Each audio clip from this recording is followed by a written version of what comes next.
Nous étions venus d'abord, c'est pourquoi nous avons tenu à ce que les responsables choisissent 3 parmi eux qui s'adressent d'abord à la population pour remettre à leur place la vérité, en tout cas à sa place la vérité des faits.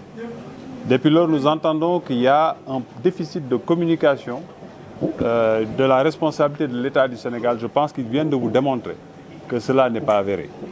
Tout ce que l'État du Sénégal fait, notamment dans ce secteur, le fait avec une démarche participative qui inclut ces acteurs du début à la fin. Il n'y a rien que nous ayons arrêté ou en tout cas signé sans que les différents acteurs ne soient au courant. Ce sur quoi nous sommes en tout cas d'accord avec tous les acteurs que nous avons rencontrés, c'est que ce qui s'est passé à Saint-Louis, d'abord est inacceptable. Ça ne peut être toléré et ça ne peut être encouragé ni permettre sa répétition. L'État reste l'État et c'est l'État qui assure la garantie de tout citoyen, en tout cas qui est ici au Sénégal. Deuxième chose, c'est de dire que les véritables causes avancées, notamment le problème des licences, est en tout cas une fausse information dans la mesure où les licences, depuis le mois de décembre quasiment, étaient disponibles. Parce que nous avions eu un accord avec les autorités mauritaniennes qui, comme ils l'ont rappelé, ce serait long que je revienne dessus, mais avaient accepté d'annuler le paiement du 3e trimestre qui était dû par les acteurs, d'annuler quasiment plus de 75% des amendes qui étaient également listées depuis la réunion du mois de mai, 7-8 mai 2019, ici à Saint-Louis de la Commission, où ces amendes étaient connues de tous les acteurs. Une catégorie d'amendes n'a jamais été effacée. C'était les amendes portant sur les espèces interdites. Il y avait dans ce PV de mai 178 cas.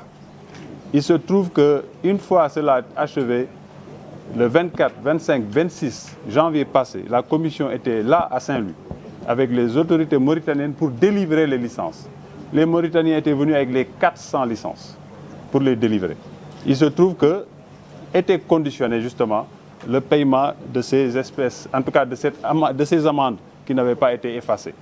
Et une fois que ça nous a été notifié, nos montants étaient trop importants.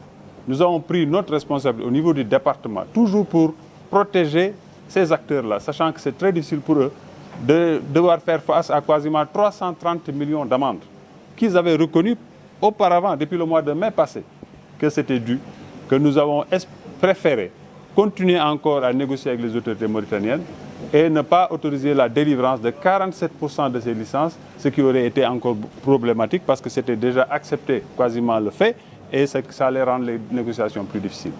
Voilà pourquoi j'ai tenu avec mon collègue maire Mansour Faye et avec aussi l'assentiment du gouverneur qui ici, je le rappelle, représente le chef de l'État et qui assure la sécurité de tous Saint-Louisiens et cela est important. De différer certaines déclarations, d'abord que ces acteurs le disent parce que s'ils ne l'acceptaient pas, j'allais demander à ce que nous mettions en tout cas un frein jusqu'à ce que le chef de l'État décide.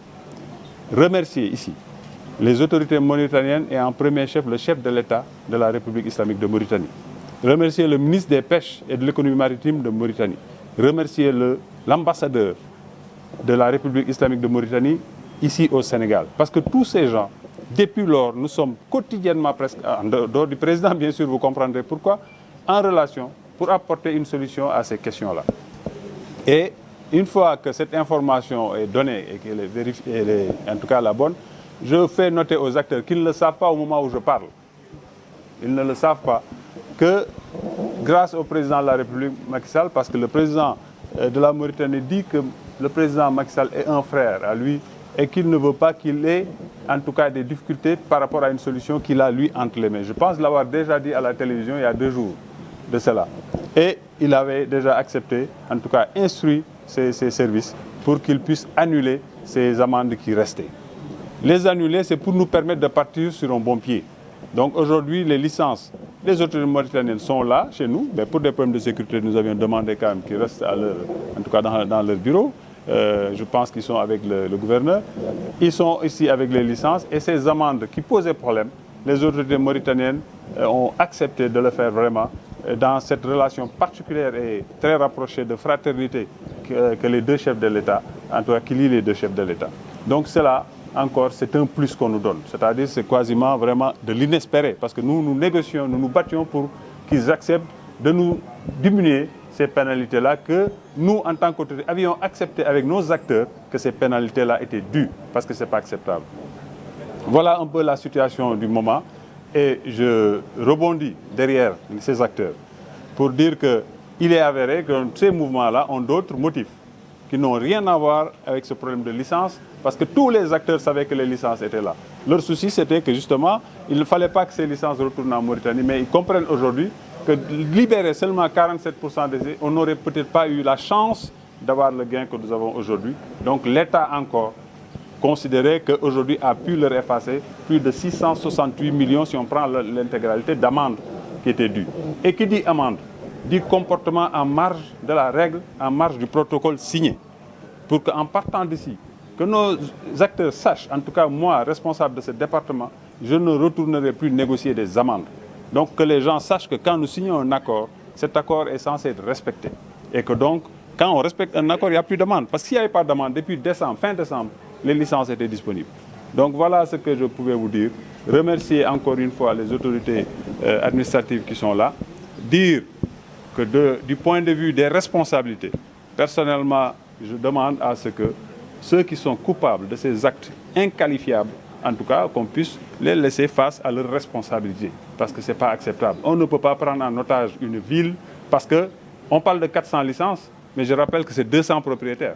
Est-ce que ces 200 propriétaires seraient au-dessus de toute une population de Saint-Louis? Et il est avéré aujourd'hui que ces 200 propriétaires ne sont en rien par rapport à ce qui est en train de se passer.